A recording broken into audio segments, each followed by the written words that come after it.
He had a mechanical arm. How dare you?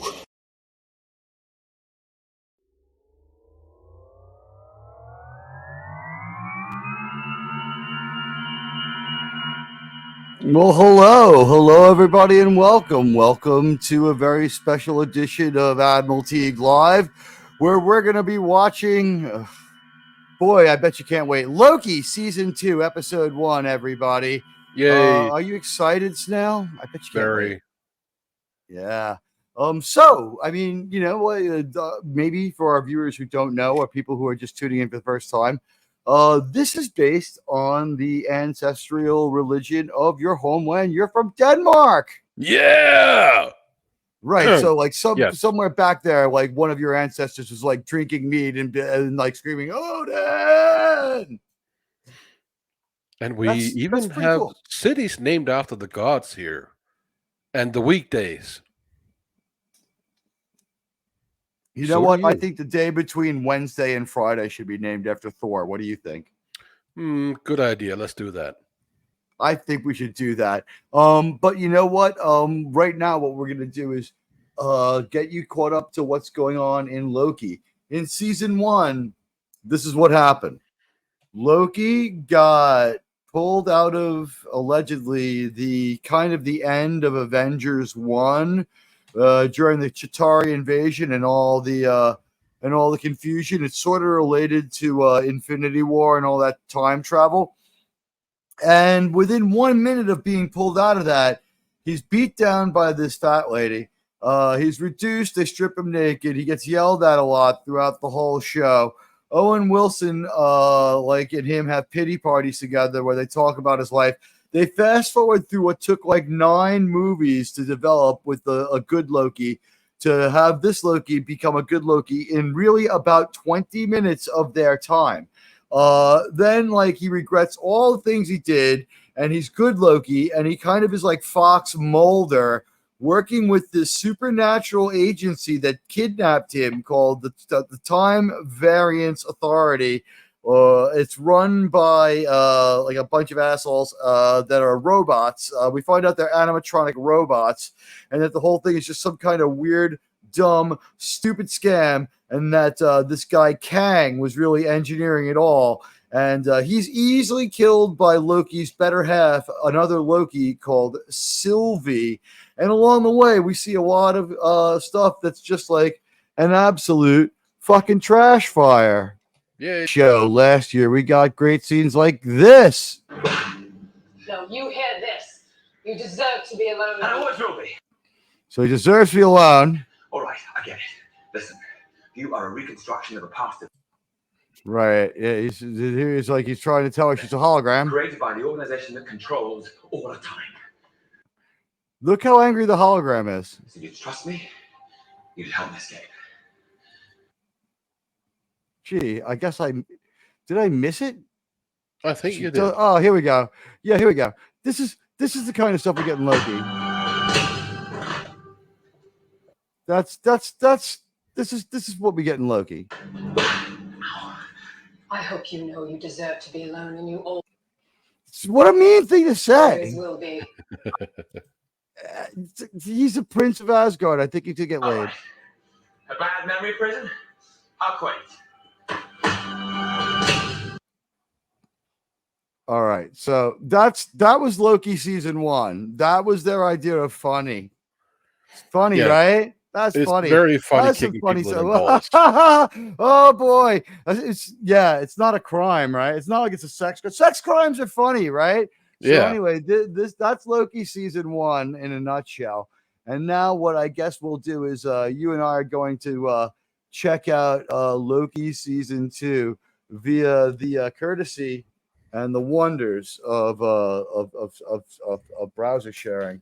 And although you guys won't be able to see it, you will be getting our reaction, because I'm gonna be honest, like I hated this show last season, and they're like the reviews were like mixed and mid this time, and this really destroyed like a lot of the Avengers stuff. Like for instance, there was a story where Scarlett Johansson as Black Widow gives up her life to get them like one of the Infinity Stones, right? and it was kind of like really touching. And in the first season of Loki, they knock over like they open up a desk drawer, and it kind of flies out and turns over, and like a whole bunch of Infinity Stones fall out. They're like dozens and dozens of them. And he's like, we used them as paperweights. It's like totally killing the joke. Totally killing the seriousness that is her sacrifice by making it into a joke. It's real terrible shit. So anyway, have you opened up the browser that I put in there for you? I have. All right. Well, let's get ready. It's then. ready to go. All right. Ladies and gentlemen, it's episode 1 of season 2 of Loki. It's called Ouroboros, which, I mean, when an episode has a name this pretentious or obscure, that's a sure sign that the author was insecure and knows it sucks. What do you think? I'm betting this is going to suck. To be fair, a lot of shows now use the Ouroboros. A lot. What does it even mean? It's cannibalism. Well, I think it's the cannibalism. It's cannibalism? Yeah, two snakes eating each other. That's cannibalism, or is it the one where the snake eats itself? One of those. I can't remember. I'll have to look. Now, it up. if you're a cannibal, that's cannibalism. But if you eat yourself, you're a cannibal vegan, right? Something like that. Let's see here. Ouroboros instrument developed. No, I'm not looking for an instrument. It's an ancient symbol depicting a serpent or dragon eating its own tail. The Ouroboros entered Western tradition via ancient Egyptian iconography, and the Greek magical tradition was adopted the symbol into Gnosticism and Hermetism, a lot of tisms. It's in Conan 1. That whole fucking thing. Oh, you seek Tulsa Doom, the 2 snakes. Yes. We see that in All right. So this is something familiar and maybe from Greek mythology. So here we go. It's 47 minutes and 5 seconds long, and we're going on action. 3, 2, 1, action. And it means rebirth, eternal cycle.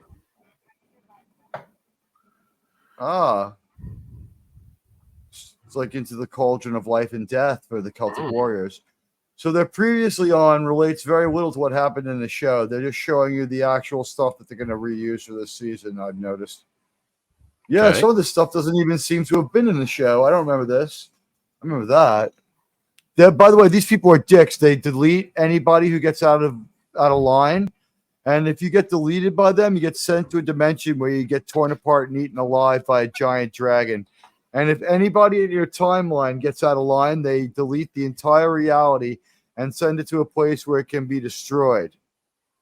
Oh, nice. Yeah, by this big Olgaloth, Asgaroth or something like that. That's the woman who knocked out Loki, that fat lady. And then you can see that the what they thought were the timekeepers are actually like robots. And here's our bad guy, Kang. Can you tell he's a professionally trained clown?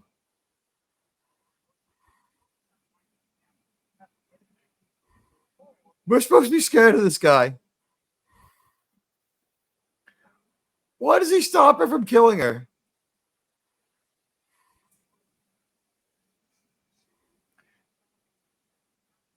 So he was glad to be killed and be out of the show, just like we were glad the show was over. But now it's back. And he goes back to the Time Variant Society. The fat lady's still fat, like nothing changed in her lifestyle. And he looks, and it's a picture of, I guess, now Kang in the Time Variant Society Hall. It had been a picture of the Timekeeper guys, those robots we saw them beat up on.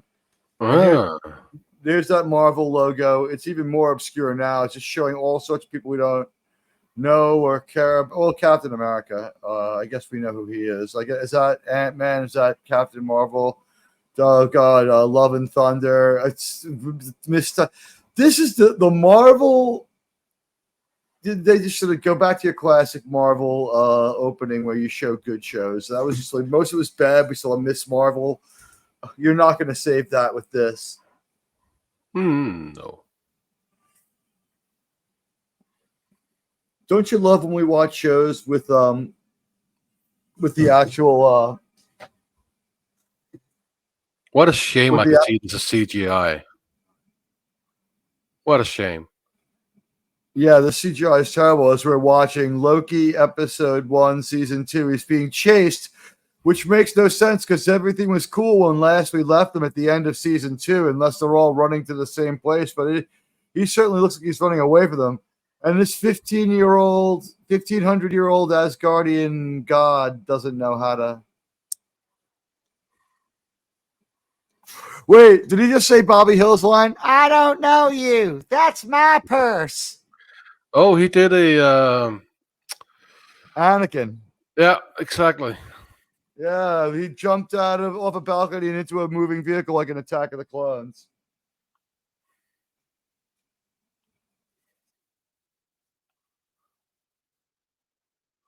And it has that Fifth Element feel to it with the cap or whatever that is.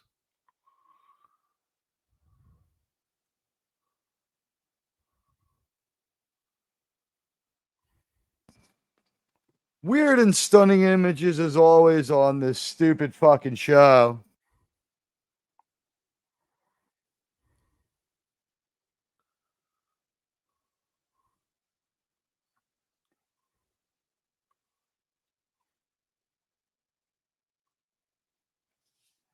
Oh, cabby driver just died. We just killed somebody for a joke here. That's the level of morality we're at. That's okay. Oh, is that him driving on there?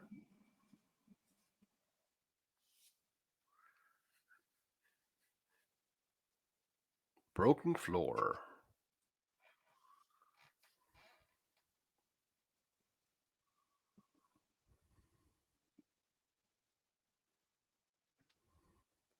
God, I just find the insipid nature of this show to be a fucking insult. And this character, I think, is supposed to be the insert for the audience. I think this fucking idiot here, like, he asks dumb questions so that we can know stuff. And I don't know why he's been reset back to Intruder. I guess that was good CGI. I don't know. It kind of had hiccups, so. It was really fast. It was like they knew it was going to strobe and they tried to build that into the effect. They're like, we're too cheap to give you a good effect. It's going to have a low frame rate. Keep that in mind when rendering it.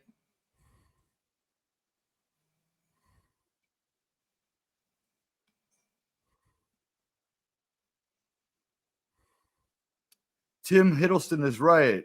Something terrible is happening. We're watching the show Loki. This is. Have you noticed that they took away his iconic Loki outfit and gave him the most boring clothes you could give him? We just gave him normal clothes, right? Like less than normal clothes, like boring clothes with a 60s aesthetic with the set left over from The Shape of Water. It kind of looks like a cross between The Shape of Water and where the Men in Black hang out. Oh, yeah. I don't know The Shape Yeah. of Water, but I know Men in Black.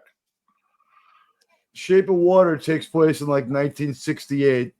This has like a moon landing era aesthetic to their technology, except when they forget about that and make it look just like Star Trek. Because they have like these communicators that they use to open up like a transporter beam that transports them TARDIS-like through time. Since they kind of have some rights to Star Trek, they can do that and not have to worry about it. And they don't explain it. They depend on Star Trek and Doctor Who for you to understand what they're doing.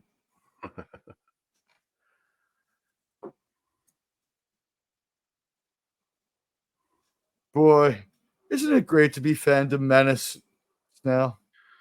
We're not. Not Phantom Menace. Just two people watching something. I have a funny feeling we're going to be labeled among the Phantom Menace. Well, we're not. I don't scoff at them. I respect them. People can be whoever they want to be. I'm just not part of it. I don't belong to a club. I don't have specific greetings I tell people. I'm just me. A snail. A snail messiah. See, this was our character building last season. Mobius here, Owen Wilson. Now, the reason his face is all cut up is because a 5-foot-tall woman beat him up. She kicked his ass. She threw him on the fucking floor. He was bleeding and spitting like blood and begging for mercy from this 5-foot-tall woman. Yeah. Well, that's normal in this world. Well, I had a similar experience when I was a bouncer. I had long hair back then, and a girl came and pulled my hair, and I couldn't really get up for some reason, and she was just punching my face over and over and over. It didn't hurt or anything; it was just annoying. But I don't hit women, so I didn't do anything to her. No, she straight armed him and knocked him the fuck out, and he was barely cognizant of what was going on. As he sat there as he crawled around on all fours, a beaten man, a one-punch knockdown, and we had just found out for sure that she was only a school teacher with no military skills or martial arts abilities, who they kidnapped out of the past to be one of their stooges. So yeah, she's less than special. She's non-special. But while you're here at this stupid time variant society that makes no sense, we're outside of time and space, so time and space isn't passing everywhere else except that it is. Well, we're just going to go with that cheap effect on Loki with the CGI. How many times will Owen Wilson say, "Oh, wow"?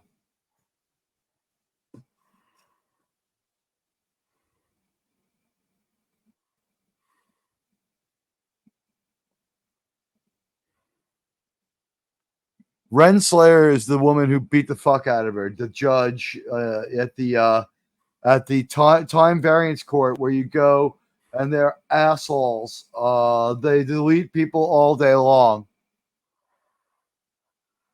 Well, it's a job, you know. No, but I mean they're assholes. The reason they do it for is asshole. Still, it's a job. Yeah, you know, you got to do something. Yeah. Be an asshole and kill people. It's kind of like being a professional Karen. The thing is, it doesn't make sense. Bill, what do you think of this? Can you tell me why they do what they do? But it's a mystery, and I don't like mysteries. Give me a bellyache, and I got a beauty right now. Yeah, me too. What is going on? Notice how it looks vaguely like the United Nations, like that year's design aesthetic, like post World War II. That is an amazing picture right there. I do photography, and this is a nice composition for me. I would love a chance to take a picture there. In episode 1, they always do that with these shows. They bring in the good people for episode 1. That's their weird time gods that they found out were animatronic. Who knew this and for how long is beyond reckoning, but they would go in there and just talk to these animatronic things that someone had to be prompting. And now they're freelancing it, by the way. So that happened anyway, apparently.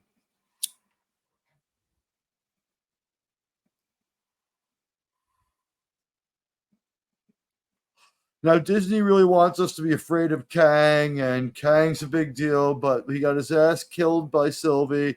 He gets his ass kicked by Ant-Man and the Wasp. I think maybe Michelle Pfeiffer beats him up. He's trash. And he starts out the movie by getting his ass kicked by other people and running away to the place that the movie starts. So we're supposed to be afraid of him. It's like 0-6 on screen. I mean, Ant-Man had a problem with him, but like, is he supposed to be like really a major Avenger?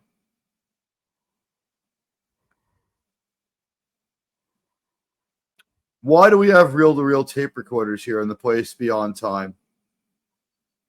It's the aesthetic.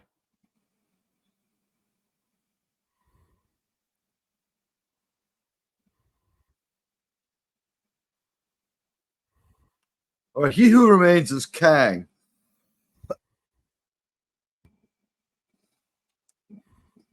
Well, I'm glad that the evil person is Scottish. That's great. You think that they're going after the critical drinker? Is that them getting even? No. That's reading too much into it. Dude, they did that thing with Doomcock and She-Hulk. It was never confirmed anywhere, I think. You know what? They wouldn't admit it, but if you look at it, it's confirmed. I'll show you the pictures. It was exactly supposed to be Doomcock. That lady right there, she wanted to be an actor, and they always told if that's the one I think it is. She always plays this weird-looking lady, which she is. The But she's a black really lady? good actor. She might be a good actor, but the physical prowess they gave her when she was beating people up was ridiculous and out of proportion. Well, it's superheroes, right? So why not?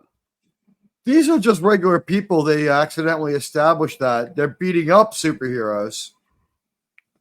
Because Everyone's power scale rises and falls within an episode. In one episode, randos beat up Loki, and then like 5 minutes later, a building almost falls on him, and he pushes it back with his telekinesis, like a 10-story building.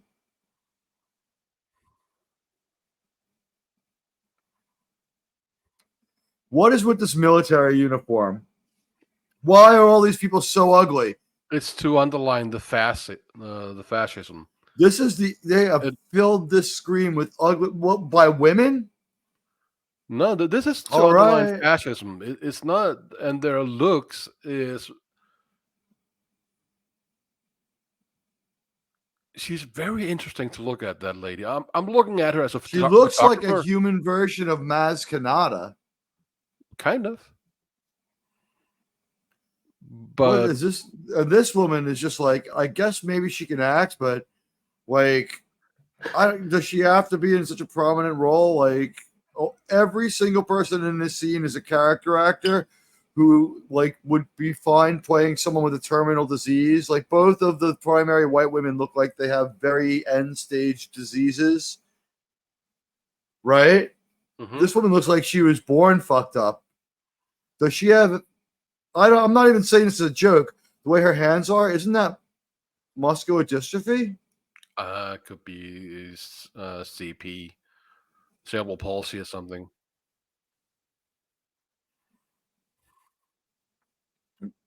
Why are they making their bad guys people who have physical handicaps? And this is like the Greeks did that because they thought that the way you looked was the way your soul was.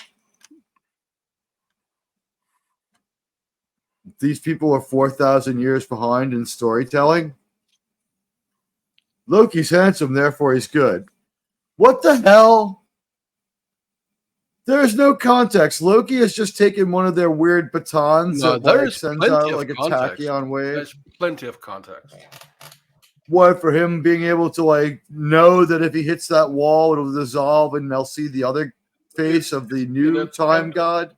It's an attempt of doing something to break whatever is happening, and he's trying to prove it. So I can see that he would try and get through whatever he could with that stick. But how did he know that if he hit that wall in that place with that thing, it would reveal exactly what he needed to drive the plot forward and get these people listening to him? It could be drywall they put over whatever was behind it, right? And he knows. But he still didn't know it was there. It looked like the way it did when they saw it. When literally, he took a stab at it. He tried. I can't be that critical. I can't overdo it. I can't, because I have to be fair in the way I assess. And this is my 11th episode of Loki, so yeah, I'm a little more angry. I get it. By the way, he's acting like fucking Finn from Star Wars. He's like, "Where's Sylvie? Where's Sylvie?" Slow down, Loki. Calm down. You haven't had time to think, so let's think. Wow. Mobius. We got to the man at the end of time. Yeah, they killed him very easily.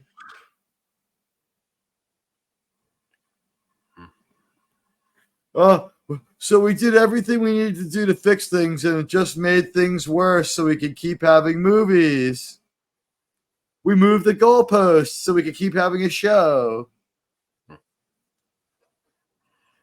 Wow, is he wearing a fucking full toupee, Owen Wilson? Look at the front of his hair. Look at the front of his hair where it joins his head. Yeah. It looks weird. Biased.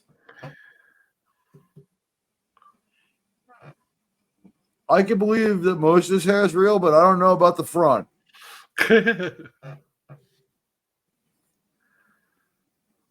Something's wrong with Owen Wilson's hair, man. That is not a sustainable head of hair. And he may not be bald. He may just have shaved his head to fit this character or something. I don't know. Or had his head shaved for another role, although I don't know what else he's done since the last Loki. But that doesn't really matter. The question here is the content of what they're saying and character. So if he has a bad hairpiece, I can not care about that.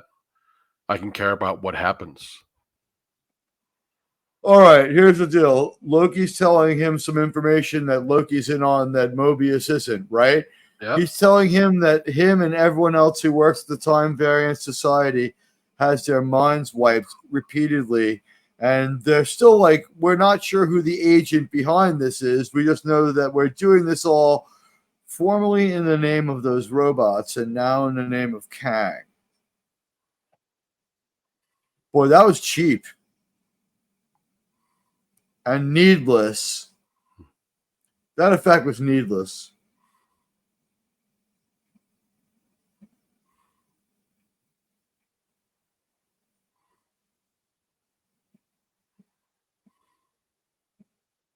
That was a joke, by the way.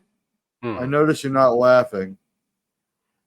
Well, I see it harkens to Deadpool. You look like an old avocado that had sex with an old avocado. Something like that, right? Yeah, but it was an abusive relationship.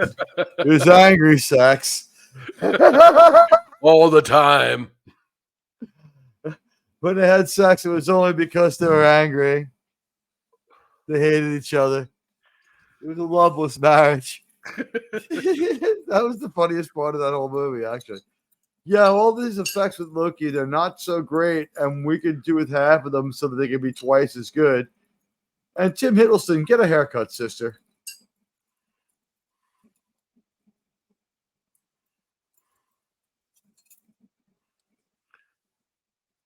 Their talking is starting to annoy me. And they're talking in front of some rando about all this top secret shit. They don't know what. And now they're back to talking about Sylvie, who's female Loki. But that whole thing, talking in an elevator, you could do an entire episode in an elevator. Just have something interesting to say, but it's too dumb. Somebody realized, though, that they have to move them around and walk them around and show off their set and make this immersive in episode 1. So instead of feelings in hallways, it's feelings on all 4 of our primary sets. Some of which are really unremarkable and look like the sets are actually part of the place they film it at. This is absolutely the studio they film it at. And they're just like, walk through the prop room. It'll be fine. Yep.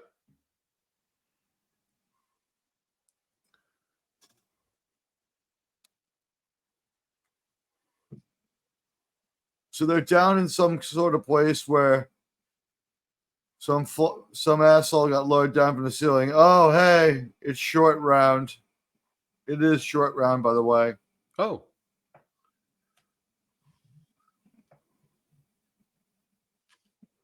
Why didn't his voice change? Well, happens to some people. Oh, he's Ouroboros?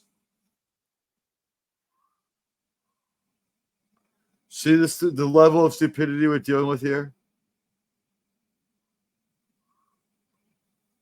He was like afraid to act because he was out of practice acting. Then he gets that Academy Award.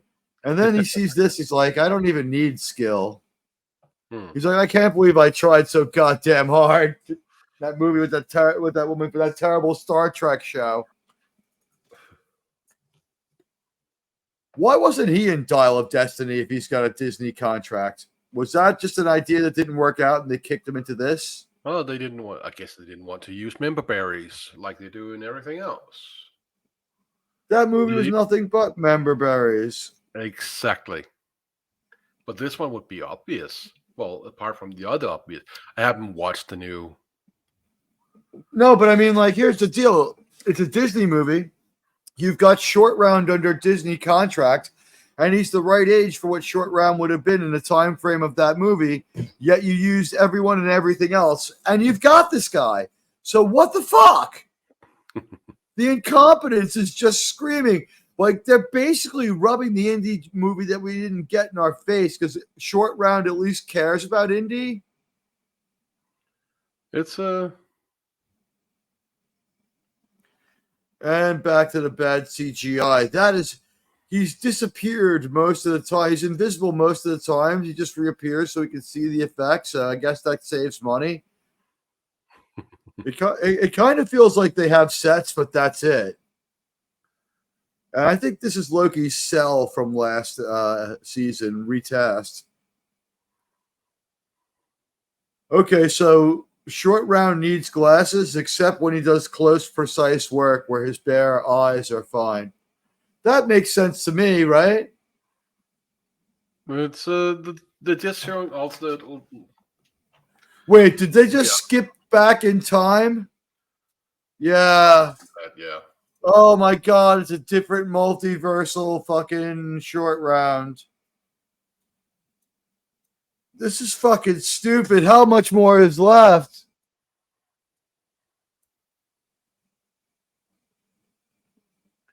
This is torturous. All right, we're halfway through.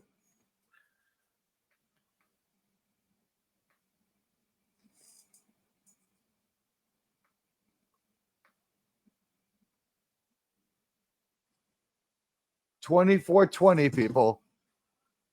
It makes perfect sense.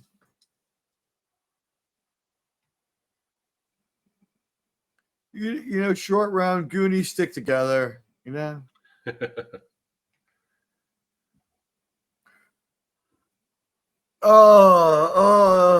This is so stupid. So Mobius is having a conversation in one reality, and Loki is having it in another one. They're both having it with Short Round, and we can tell it's two different time slips as they're calling it here. Well, there's no one Short Round has glasses. I don't see it as being stupid. I'm seeing that they're trying to tell a story where when he's back in time, he can feed information to Obi, right? So he's not back in time. He's in another multiverse. That's the problem here. It's not time travel. He's because to another the dimension. one with the glasses said that many years ago someone came in here and said that. So that's why I'm thinking that it's a time. He was talking about the Loki who disappeared right before. Yeah. And he's yeah. He may have gone back in time. It's in the name. Well. He's time slipping. Yeah. Okay. He's not dimensional slipping. Nope. Time slipping. Wait, that's this season's problem. We're going to kick the can on all the exposition at the end of last season and all last season's developments by having this Try and pause it. Try and pause this. Hold on.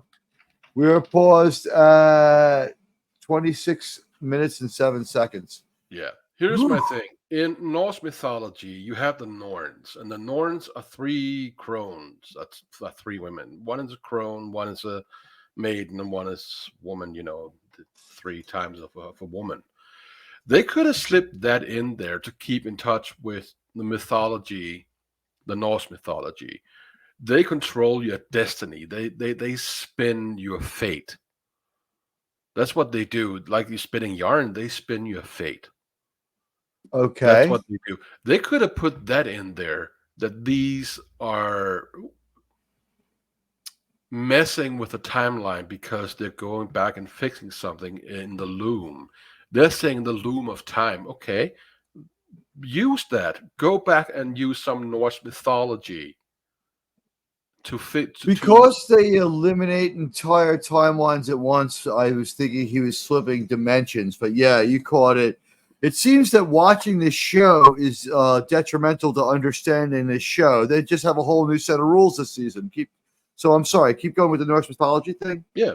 So they could go there and have that be part of it to keep some mythology of Loki instead of Loki just being a character. that we don't really care is the wrong word, but we don't really care about. I really don't care about fucking Loki. There you go. So if you I go back, actually I care about Loki. I would like to see bad shit happen to him. I'm reverse rooting for Loki at this point. I think he's a fucking asshole. he's supposed to be. Loki in the mythology is an asshole. That is all he is. He's an asshole. My problem is that this Loki that we're watching now was a fascinating asshole. Now he's a put offish and smug and difficult to take asshole. And he also is no longer an amusing or fun asshole. He's a boring and stupid, confusing asshole whose very existence is at odds with the idea that you could ever find something entertaining. And I've just so people can get an idea of where we are in the episode. This is where we're at. So basically, that was all my thought here. Why I asked you to pause. It's just to interject that to put in. They could have used that and have some kind of respect for Loki as a character. I know this is a Marvel thing, and they don't give a shit about the real mythology. But to have Loki gain some respect, to have a world in which he inhabits be part of this would be nice. But they didn't take that. They should have. It would have been the most obvious thing to do when you call something a time loom. Of course, you go to the Norns. Anyways, well, right continue. away the show's at odds with itself because once they throw the timeline out of whack, they've established there's only supposed to be one sacred timeline. Once you throw the timeline out of whack, you can't correct it, and everyone from the wrong timeline must be destroyed, and you reset from the part where things were still kind of okay in timeline. I don't know, A. So it's 26 minutes and 2 seconds, and he's like, "Wait, you said not too bad," is the quote, and we're going on action. 3, 2, 1, action.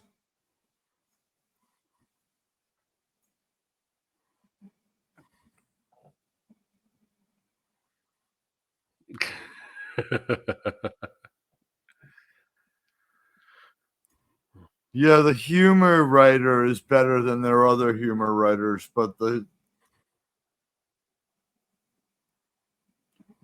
he has to delete himself so that he can undelete himself so that he can end up back where he was.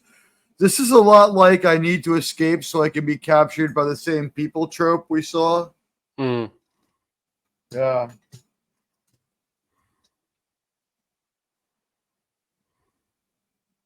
Oh.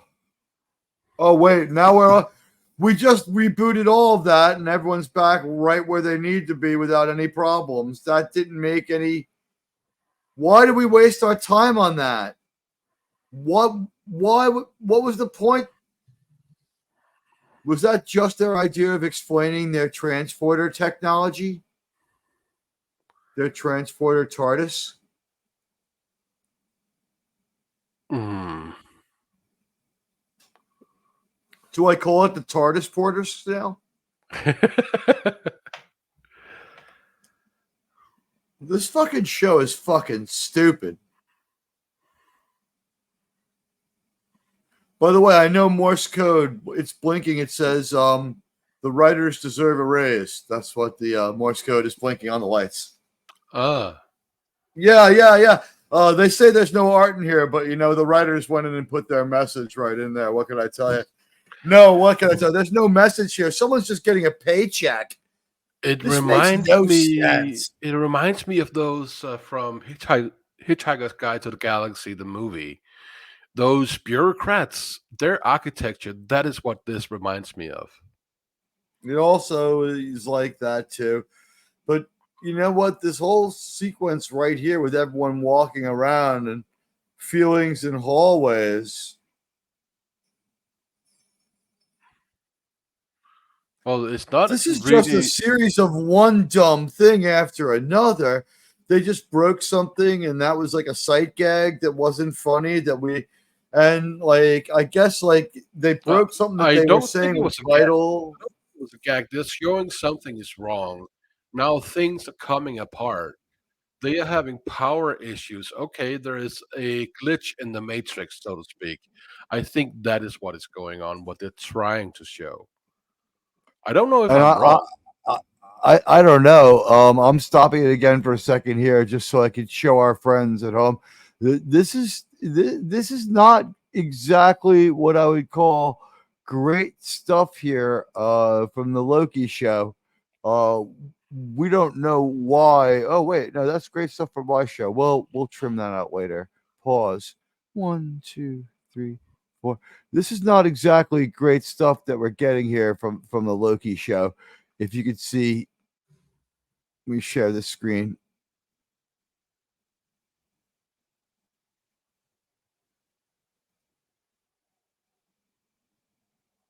This is what we're seeing right now. Yep. We've right opened up some kind of door. It's a door. It's important because it opens. We don't know why we're here.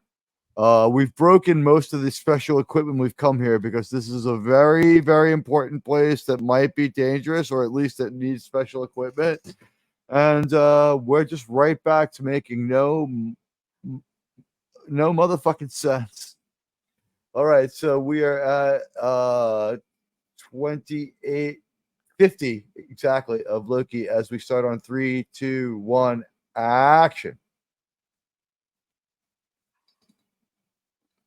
This show's really bad.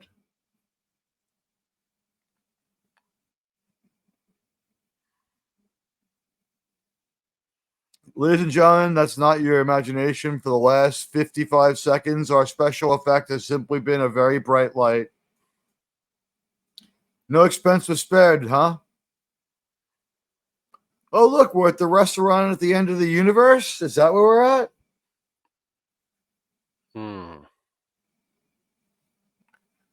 So Short Round seems to know everything. He's having magical thinking. He's drawing one conclusion after another about what's going on in this thing that he's never seen before, but he knows exactly what it is. Well, he explains what it is and goes, I've never seen anything like it before, but he knows exactly what it is.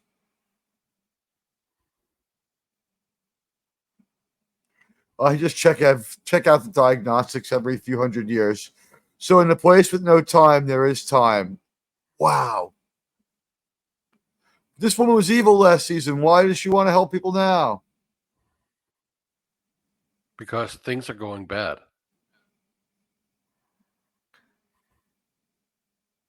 But she's like mass murdered the entire realm of existence because one person drifted off course hundreds and hundreds of times.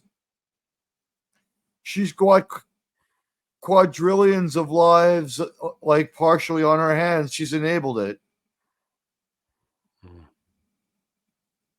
Oh, this is terrible.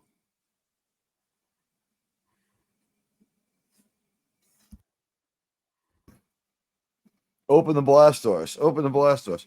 I guess we're in the right time frame when Short Round has glasses. Yep. Well, Tim Hiddleston really has finally aged a little bit since Avengers 1, huh? Just a little? Just a little, right? Yeah, he His has. face is Quite a bit. is becoming slightly asymmetrical. It might actually be said that Owen Wilson's facelift did him a better service than Tim Hiddleston just going natural, but Owen Wilson definitely looks like he had a facelift. It's nice to see so many familiar facelifts.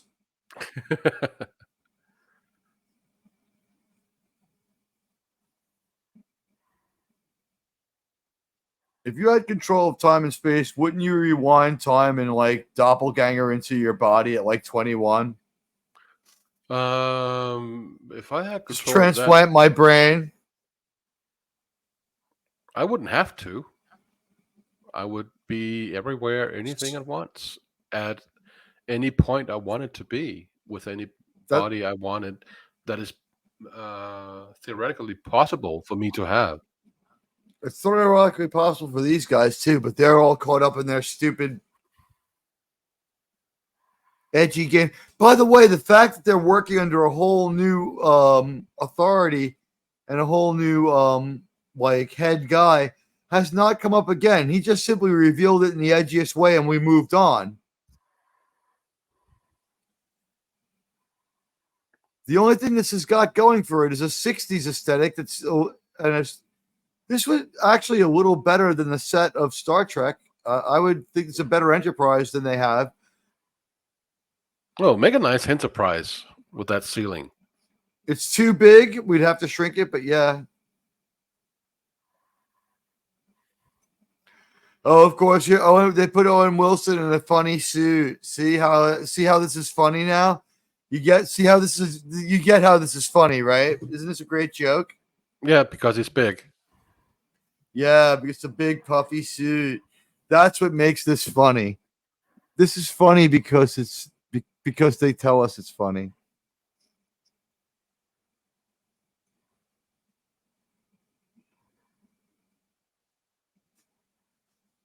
I'm gonna pause it again because people, you've got to see how dumb this is. This is what's supposed to be humorous to us. Okay, this is what's supposed to be funny. Is it supposed to be haha funny or just aha funny? And I think that when we aha. see this, when we see this, we're supposed to just outright laugh and be amused, like organically. Like just seeing this is going to fill us with mirth. Well, I would just think, oh yeah, duct tape, it fixes everything, even temporal stuff. Of course. No, but unlike the Avengers who had cool time travel suits, even though he travels time all the time, he needs like a bomb tech suit to travel time or do it. Or is he diffusing one of those stupid time bombs they have that blow up all of time? They have these bombs that blow up all of time when they leave them in a different reality. Everything that ever was or ever will be. Yeah, they act like it's a big joke. They have no cognizance of what they're saying in this show. So just think about that for a second. All right. Ladies and gentlemen, you might think I was making this up, but someone got paid to do this. We're doing this more or less for free. Although if you want to support the channel, there's a link in the description where you can donate to my Ko-fi.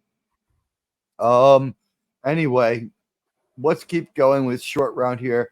We're at 33 minutes and 17 seconds, mercifully close to the end. Here we go.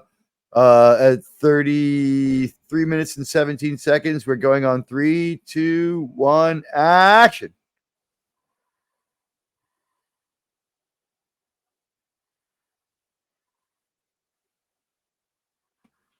Yeah, there is duct tape on his helmet. And a big, stupid, gigantic. Now, you can buy that at Home Depot. It's just air conditioner duct stuff for central AC to move central AC around. Like, why am I supposed to be impressed by this low? This looks low effort. The set's good, but we've compromised it looking to be funny with some low effort stuff from our world that looks exactly like what it is. You know what I mean? Well, they're going for that 60s aesthetic, and I'm all on board with that. Well, no, but that hose is very this century. Yeah, but I'm all on board with that 60s that they're going for. I'm not saying it is the 60s, but you get that aesthetic. I'm all for it. That was the smartest choice about this, and maybe is the one reason why people keep forgiving it.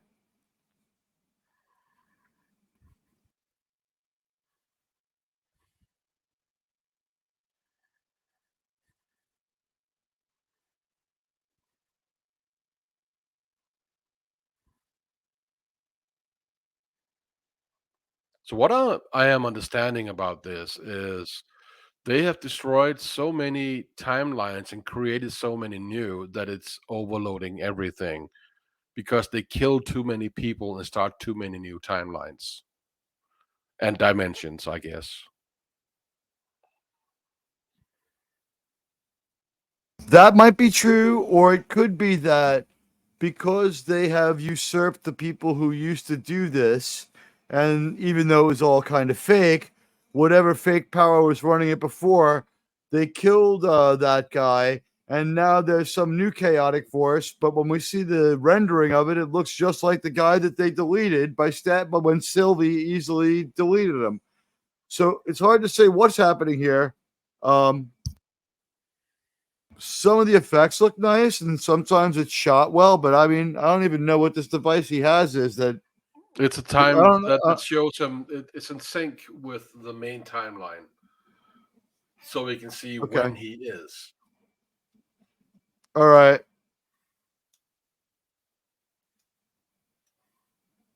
This is like a bad 24 mixed with a bad Star Trek. Like short rounds like Chloe in 24. I like when you look out at the cityscape, it is like the illustrated science magazines I used to read when I was a kid. I'm old enough for that. I'm old enough for that analog phone to be annoying. Continue. I remember that sound well. What was it called? That's the ringtone on my cell phone because it still commands my attention. Three. Well, he's giving them no useful information. Mission control really sucks. Wait, they have control of time and space, and they're like, give him more time. He's like, well, if he fucks up, I'll rewind and send him back again. What are they worried about? They are losing control. That's the thing. They're losing control.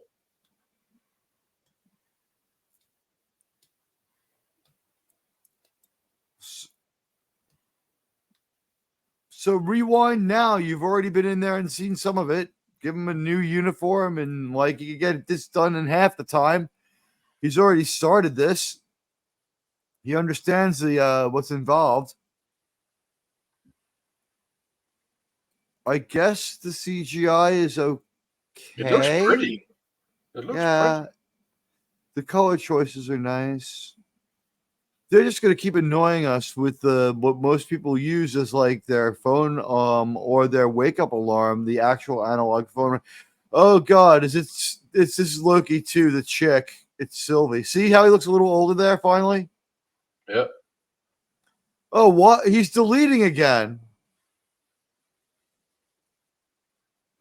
I don't understand what their time travel matrix is here. Like they've got some kind of cross between Back to the Future and whatever they make up that moment. But like, I guess if you disappear, now the onus is on Owen Wilson to make Loki reappear. So maybe we'll bail right now. Oh no, hey, he reappeared somewhere else. So I guess he time slipped again, and that makes you fly now. He did what he was supposed to do, prune himself. Which removed the toxic atmosphere from that area so he doesn't need the suit. Or he's an Asgardian, so he's fine. I don't know.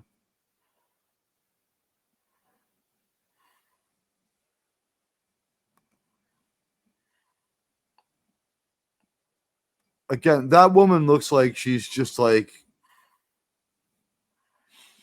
been a hardcore user of heroin for a really long time. I like it when they use actors that are not, cookie cutter or perfect. I like that. All right. So, this episode, and let me make this clear to everybody watching, this episode gave me nothing. It is things happening. I can see what they're doing. I can see that. I'm not dumb.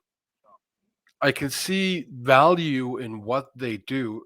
It's just a shame that the value is surface only. There's no depth to this. There is no. It wasn't interesting. Things happen. Not only that, but we only had one because in the whole thing. And it's because there was a previous season, we have this season. And we don't explain how Loki went from a casual conversation with Mobius and the other time cops to running away from them in fear. But that's like happens between seasons out of nowhere for no reason. And that's the whole impetus for this episode, because then we start running around and messing with time. And I don't know. By the way, these end credits usually betray what they're going to try to do. They show a little bit too much of their minds. We should probably look at the 77 Easter eggs we missed from this episode that show that we're stupid and this show is really great. I still have a problem with them calling it Easter eggs. An Easter egg is... They're not Easter eggs. They're No. plot contrivances. So they're prompts. In a sense, it is Easter eggs, in a sense. But the way it has always been done, and that's in gaming at least, or something, is you place little references to other things around the environment. And if you spot them, it's just cool. It shouldn't be you getting information that way. All right. So all I did was put in Loki season 2, episode 1, and the auto-completed Easter eggs. Oh, wow. There's an end of credit sequence. See how she TARDIS beamed? She took the TARDIS porter to 1982 in Oklahoma. You know, she's good looking, but they had to give her like joffers and like really baggy pants so we couldn't enjoy it at all. They really don't do any favors for any of their leading ladies. Could they have presented her more unflattering than she looks right here? She looks bad for this actress. This actress is prettier than this. They weren't. Why is she being confrontational and a bitch? Wait, is this yet another female Loki? She's acting a little different. Oh, it's the product placement. Well, we haven't seen. We can kind of see that it might be a McDonald's, but it's not displayed clearly enough. Although there's McDonald's and Disneyland. He said chicken McNugget. Yeah, you need to listen. He said chicken McNuggets. It was clear, and the color scheme. I was watching stuff. Yeah, I figured it was supposed to be McDonald's. It is. I didn't catch the McNuggets one. Yeah, no, it is. I saw the logo, but it was like partially obscured, which is what made me wonder. But because I figured it would have been prominently displayed. It's the product placement, and they did it so it wasn't too in your face, but still was in your face, right? So it was actually kind of well done, I think. What do you want to have? Not squirrel. That was the line. And no rats, and nothing with a face. Yeah, chicken McNuggets. You're not in good shape at McDonald's with those demands. She's a vegetarian now, by the way. Wow, we made another statement, didn't we?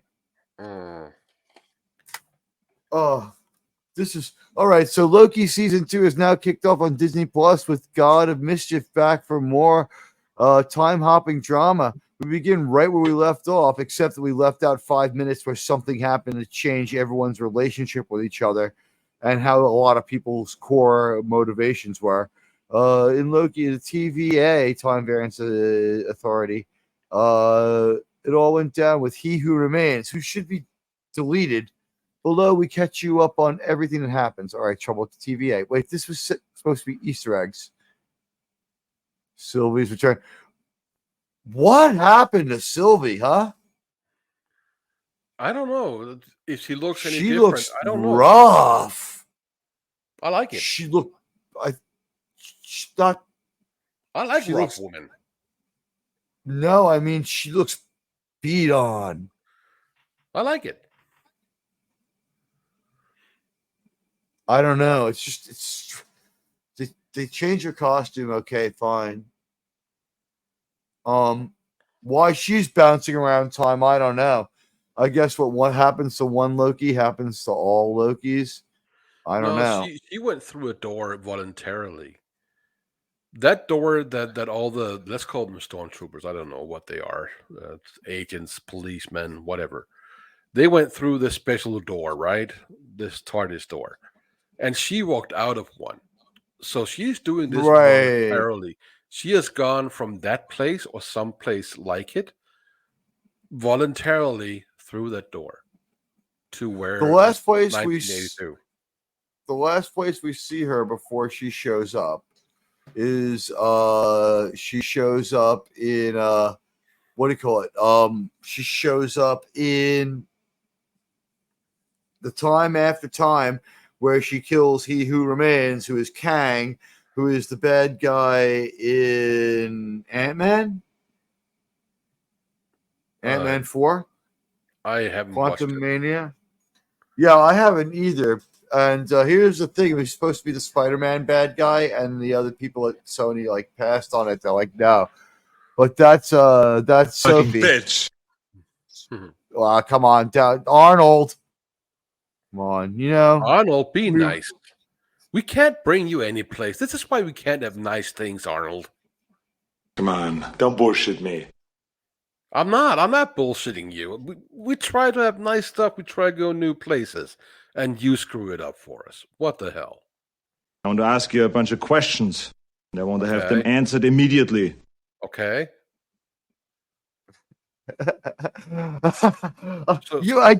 All right. So you caught more of this than me because I was kind of like more like I had the impediment of having watched last season, and you caught the McNuggets line while I was like checking out the restaurant because I was looking everywhere for a McDonald's logo, and they had a bunch of obscured ones, so I wasn't reading the transcript.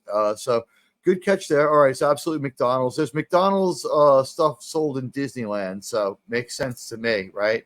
Well, I just watch what was on the screen. I don't watch any transcripts or anything. I just look at what I'm presented. Right. No.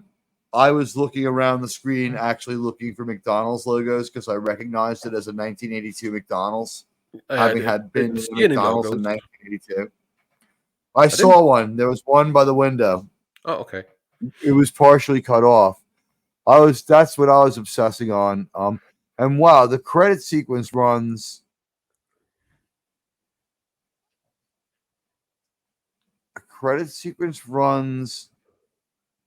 Geez, like almost 6 minutes. Wow. But to be very, very honest about this, it doesn't excite me. Nothing really happens in it. They have some very nice You're right. Nothing really happened. for photography. Some of the scenes I would have loved to be able to take pictures in those places.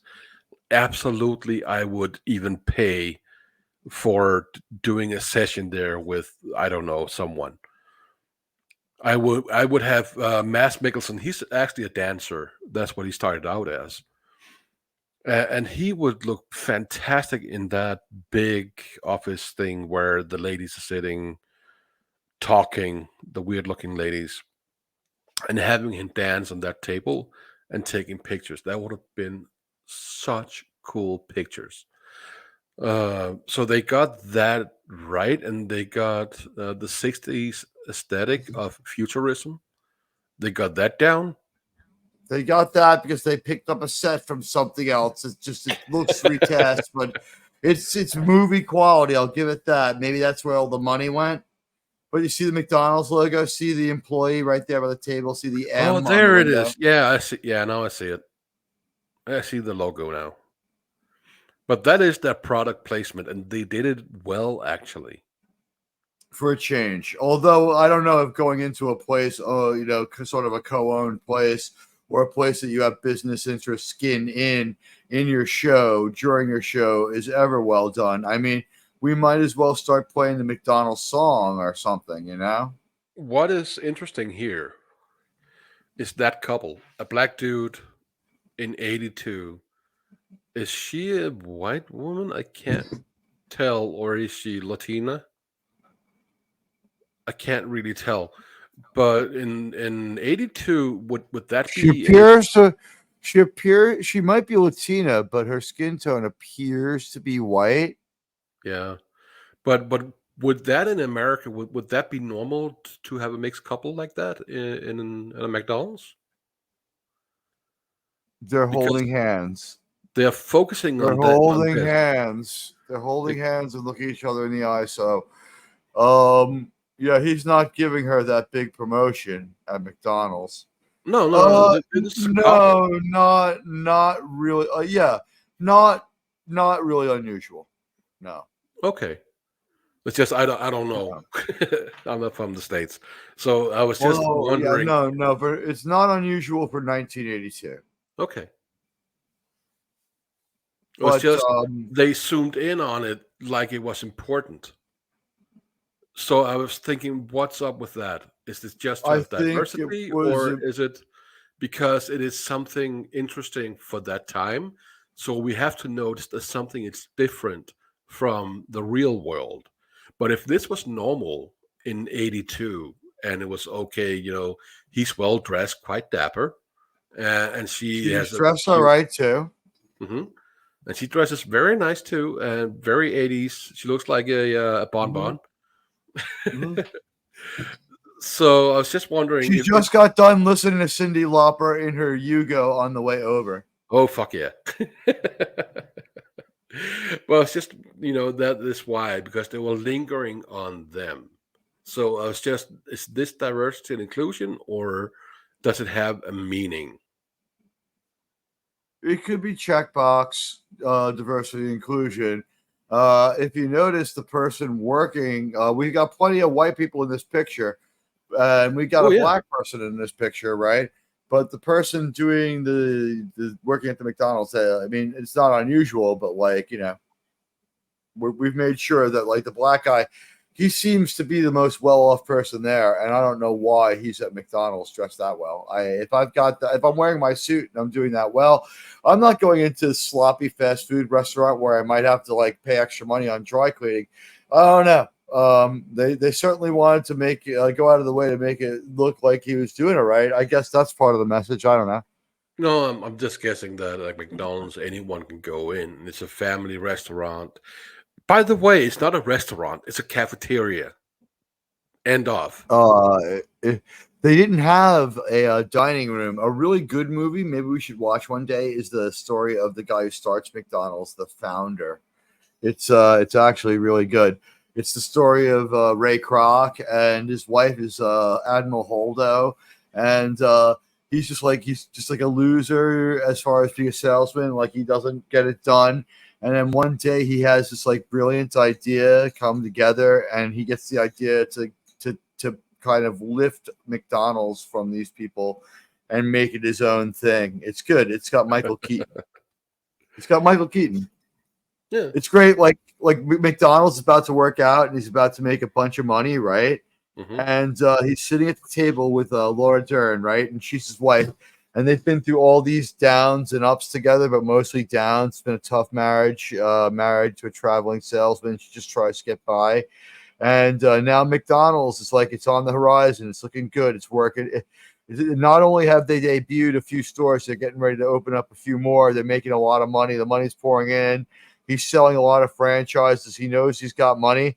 And she's like, I'm just so glad things have finally worked out. And he just looks up from his plate and he goes, I want a divorce. And he looks back down and just tucks right in and keeps eating.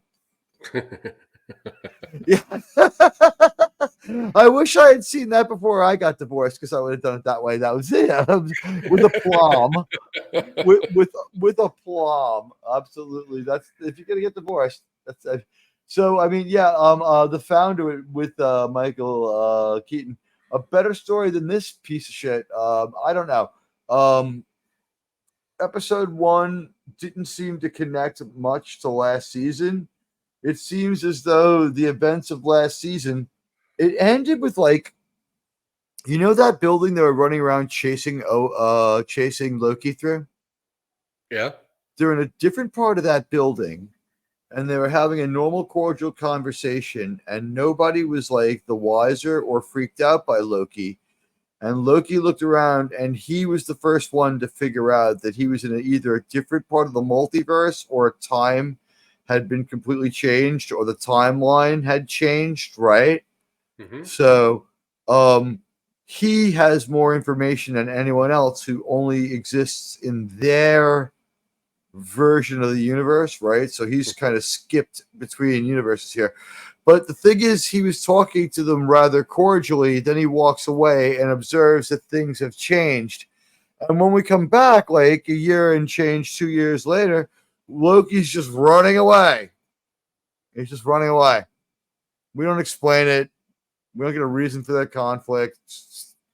Wouldn't it be great if we just drop in there and Loki's just running away, just like we would expect him to be? You know, I call this take your brain out of your head and just watch it. That's what this is. No, I kind of do the same thing with Star Trek because Star Trek the storytelling. What Star Trek? New Trek or old Deep Trek. Space Nine? I take out my brain, and simply because I like being in that place where I can take out my brain and I'm told a story. Something happens. I learn something. In this, What happened here? Yeah. Nothing. I take out my brain, and I could have left it in. I could have left my brain in my skull and done something productive with it. Oh, okay. You know what? You're coming at this using phraseology that is confusing to me as a speaker of American because you speak English. When you're saying that, I wasn't getting it. Yeah, okay. Now I get what you're saying. It's you turned the phrase quite differently. Yeah, what you're saying is like when you say this is turn your brain off TV. What you're saying is this is the kind of thing where you're supposed to be able to disengage and let them tell you a story and trust them that it be well crafted and good like old Star Trek. And it isn't. And that's the tone they're going for, and they're failing on all levels. This is absolutely nothing. It's a nothing burger, basically. That's all it is. I learned nothing. Yeah, I'd agree. And when I say I leak my brain out, it's basically me going into my little spot where I don't sense anything else. I'm just engulfed in what I do. I may be using it works to both. Yeah, I guess. Anyways, but this is just nothing. I gained nothing. I wasn't really told a story. I could follow along quite easily what was happening. Because it was a chain of direct events with no causality. It was like this happened, then this happened, then this happened, then you didn't have to think well, why did this happen? It just happened. Why was Loki running away? Because he wasn't standing still. Exactly. And if they're gone with using the Norns from Norse mythology, he would have said, I don't care what happens. My fate is already spun. So nothing can change that. So that would make him fearless in the face of death. So he would do what had to be done. He would do it well. Well, he's been re-educated and rebooted into a time-traveling Loki who now believes in infinite possibilities. So sorry about your explanation that mostly made sense. They could care less about that. Been thrown out the window. By the way, they have somewhat of an ownership of Star Trek, and they're not afraid of Stargate. So they kind of throw that together. They've got like a transporter TARDIS, like a TARDIS porter. Well, let's call it the TARDIS porter. I like that. Let's call it the TARDIS porter. They did that little like they just have this like Palm Pilot or this cell phone that they pull out and they beep, boop, boop, and it opens up a door and they walk through it and they come out and they're somewhere else and it's a different place at a different time or maybe a different dimension. It's a Wonkavator. And it's just like, it's unexplained. They just have it. They have it for the sake of having it. There's no, you don't need an explanation. Well, no, I know why they have it. So they can move around. No, because they don't not have it. Yeah. See, we don't. Yeah, exactly. Yeah. And I understand what I understand that why Kang is evil. You know, why he's evil? Because he's evil. He's not. He's bad. Yeah. He's evil because he's bad. Yeah. Exactly. Okay. So what we got presented with today was like, wow, like a bunch of meat popsicles running around. A lot of stuff. There are events, but not much substance. You're a land of shadow, but not substance, huh? It is like eating at McDonald's. See, it's a perfect analogy. It's like eating at McDonald's. You put something in your face, and it's nothing of substance. Yeah, you know what? If you need to throw something down the hatch and you don't care, you can buy some McDonald's and you can eat a cheeseburger. That's what Loki is. It's like the dollar menu value cheeseburger at McDonald's. It's not too good, but they do throw some onions on it and some ketchup on it for you. And if you're in the Midwest of America, mustard. I don't know what's wrong with you people. You do what you want though. Here in New York, we put ketchup on a burger. But yeah, this was a McDonald's cheeseburger. I mean, maybe it's even a regular burger. This might have had cheese. I don't know. This was and not any kind of MCU I could recognize as far as continuity with the comics or anything enjoyable. I know that they did have a story about the TVA, but this is getting really weird and far afield. And I don't know what to make of this Sylvie. Is it the same one we saw last year? All we did was see a chick in one place, and then later on she walks out of a portal. I'm not sure what the connectivity is there. I'm gonna have to actually really watch this one again. And by the way, I was jaded and angry towards the show. And yeah, Sylvie looks a little different. She lost maybe even a little more weight. I mean, I don't know. She's thinner. I don't know. She looks a little different. And Tom Hiddleston, he finally aged. He looked a little older here and there. Okay, good for him, man. He got to be super handsome for a long time. I mean, now he's super handsome and just a little older. But yeah, Yep. As far as this whole thing goes, I don't care about these people. Do you? No, I don't. If I watch season 1, maybe, but if season 1 is as much of a McDonald's, I know they're deal, deeply immoral and horrible, and I'd like to see them all get deleted horribly. I hate them from season 1. You're lucky. You have a less biased opinion of them than I do. Well, maybe that's just supposed to be that, so you can make a hero out of Loki, who is supposed to be really bad. In mythology, he doesn't. No, they want to make a hero out of female Loki. He told her she's the bestest ever. Yeah. Well, yeah. they got stepped no dignity. they stepped away from mythology. I can't say anything. In mythology, what he does is he fucks up, then he has to correct what he fucked up, or else Thor will beat him up very badly. So that's the karma thing that Loki always has. Every time he does something stupid, he has to fix it himself, or Thor will beat him up. That's how simple it is. And to Any do kind that, of consequence for Loki would bring some weight to this show, but he just seems to be running around aimlessly, doesn't he? he does. And in mythology, he will use magic to become a fly. That's how Mjolnir became what it is, the shape that it has. Not in the Marvel sense, but in real mythology. That's why it has the shape it has. The short handle is because of Loki turning into a fly and biting the dwarf in the eye, who is manning the bellows for smithing this hammer. And They borrowed a little bit of that for Endgame, didn't they? He didn't turn into a fly. And no, but Thor went to a dwarf who was all messed up, who crafted him a Stormbringer, the other Peter weapon. Dinklage. Yeah. He went to Peter Dinklage to get an axe. Stormbringer!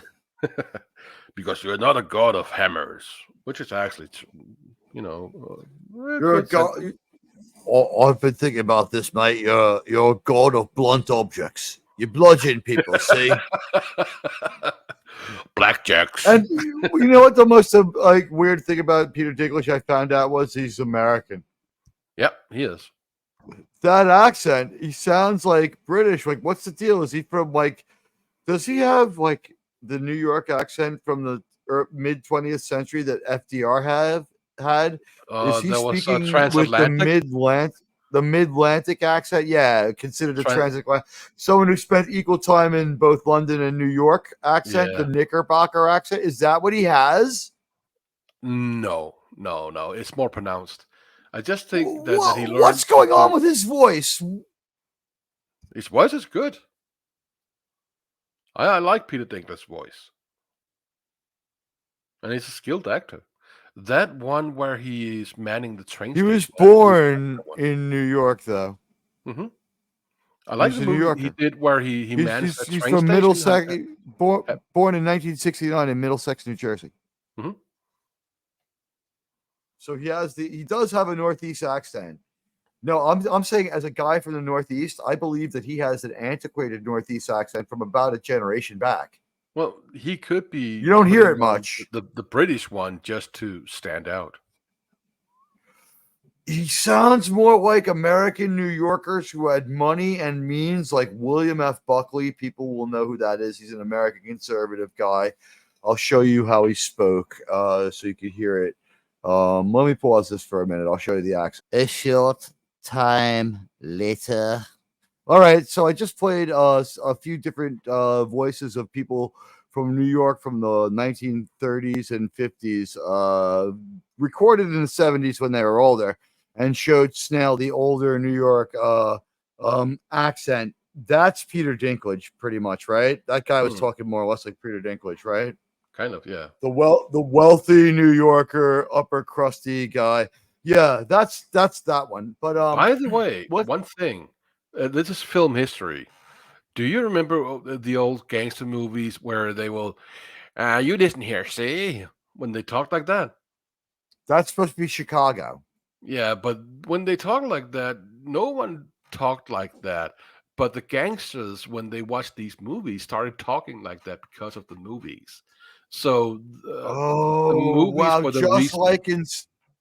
Just like in Star Trek: A Piece of the Action, they start talking like gangsters because they read about it in the book. So wow. Yeah.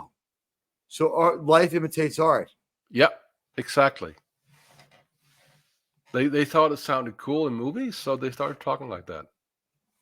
I think the first one is like what James Cagney is like, "You dirty rats,"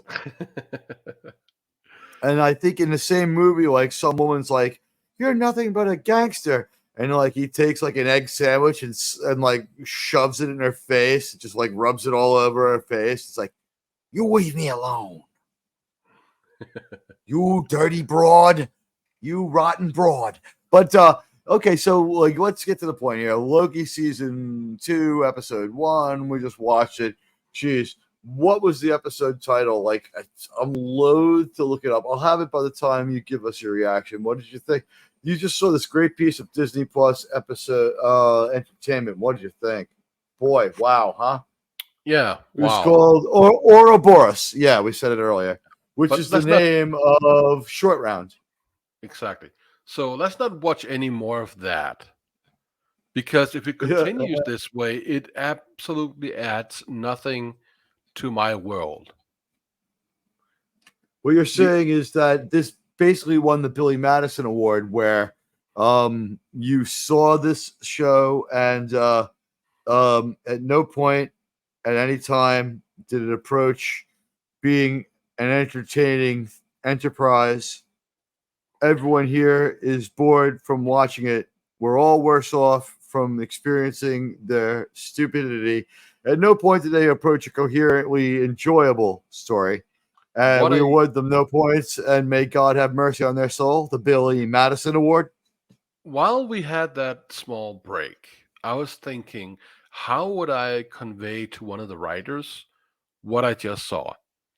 And my thought here was, I would ask like 3 or 4 PAs to each have a different item in their hands and then run around at random and smile at random, do whatever, scream whatever at random. Do that while I'm talking with the writers here for 2 minutes. Just run around, do something, whatever. It doesn't matter. And while they do that, I have a conversation with them. And whatever happens in those 2 minutes with them running around, that is what they put on screen right here. It meant nothing. There was nothing to gain. So I gave it the Billy Madison Award. You're giving it the Willy Wonka. You get nothing. I'm not enriched. Well, the only thing I liked was some of the sets. simply The sets are aesthetically pleasing. because I'm a photographer. I see these places and wow, I would like to take pictures right there. Episode 1 was well filmed. I would like to check back in on episode 2 and see if it's like it falls off a cliff like they always do. Because like we've seen with Disney, like when an episode isn't going to work, they're aware it's not going to work, and they put nothing into trying to make it less terrible. That's what happened with Ahsoka. The bad episodes were below terrible. Like they didn't apply any music or anything to try to help out like the low moments. They just let them happen. Did you watch the old Cena shows, Warrior Princess? Yes. I gain more from them than from this. And those were supposed to be light, but not intellectually insulting. Exactly. They drew the line at insulting you because the storytelling was a little better. It wasn't as hand-holding ish. It was simple. Yeah, but it was good. She did. It was very formulaic. People like formulaic. People like simple. It was real. It brought a lot of people into the realm of liking fantasy and stuff. Younger kids. I was older, and I watched it because I thought Lucy Lawless was fucking hot. Oh, she is. Wow. Yeah. The first time I watched a scene of Warrior Princess was in '96. It was the first time I was in the States, and I lived up in Washington State near Maple Falls. Been on for a while by that point. And I saw this. Wow. It's fantasy on TV. We didn't have any of that back home, and I've never seen that. Wow. I was really, really into it. But I gain more from, not because of nostalgia, but simply storytelling. And I know it's cringe sometimes, but I take that too and enjoy for what it is. This I can't, it is nothing, so I can't enjoy it for what it is because it is nothing. It doesn't have the charm of even a failed episode of UFO where the episode doesn't work out, but there's something of a good idea in there and it's fun. Mm-hmm. And we have some campy fun when Straker drives his brown car and smokes his tiny cigarette. It's not that fun. It's not as fun as that. We don't have the kind of fun we have at UFO when UFO doesn't work. And sometimes UFO works. This show never works. So I guess let's go 1 to 10 on your entertainment scale. Well, if you could give it a number, 4. I would say I'm gonna go -1. I'm going for 4. Because I was abused by last season, which seems to have nothing to do with this season. I am angry at this beginning for being so incredibly stupid and leaving out key information that is not storytelling. Last season, they told us it makes sense. You just can't understand it. And this season, they're leaving out key information. What the hell kind of people do these things? Anyway, I'm your buddy, Admiral Teag, with my pal here, the Snail Messiah. We thank you both. We thank you both. We thank you all for coming out. It's been a great time. We wish we had a better show to present to you, but what are you going to do? That's just, there's nothing we could do about it. We want to bring you better shows, but we're constrained by what is made. We can't go out there and make our own show yet, right? I mean, not yet. We're going to try. We are making a show one day. We are making a show. We will make a show. We're probably going to. I think that we could probably bring that to fruition.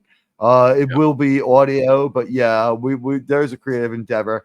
But I think it's because we can't have the kind of people we have on this panel and on this program and not do something creative. Of course, it just organically came up. But okay, well, so you give it a 4. I give it a -1. Guys, it's pretty bad. I don't know if I could recommend this show. I'm going to be honest. I don't recommend this show. I think it's bad. Here's a thing we could try. You sitting there watching and hearing both of us having our opinions. Go down in comments and comment on our discussion, not on the episode, but our discussion of it. What did and we let us miss? know if you want us to keep watching Loki. Yeah, if this show's great, why did we miss it? And I realized I was a little distracted, and I do commit to watching this again. I'm going to watch it again so I can have the events straight for the next episode because it seems we've rebooted everything. Watching last season did not help to understand this season. It actually hurt. Anyway, I'm your buddy Admiral Teag. I'm here with the Mighty Snail. We thank you for watching and thanks for joining us. This has been a very special presentation of Admiral Teag Live, examining Loki Season 2, Episode 1. The absolute state of the MCU, ladies and gentlemen. Let us know in the comments what you think, and like and follow if you enjoyed what you heard. And if you didn't, we still thank you for hanging around. That's really generous of you. Take it easy. Bye.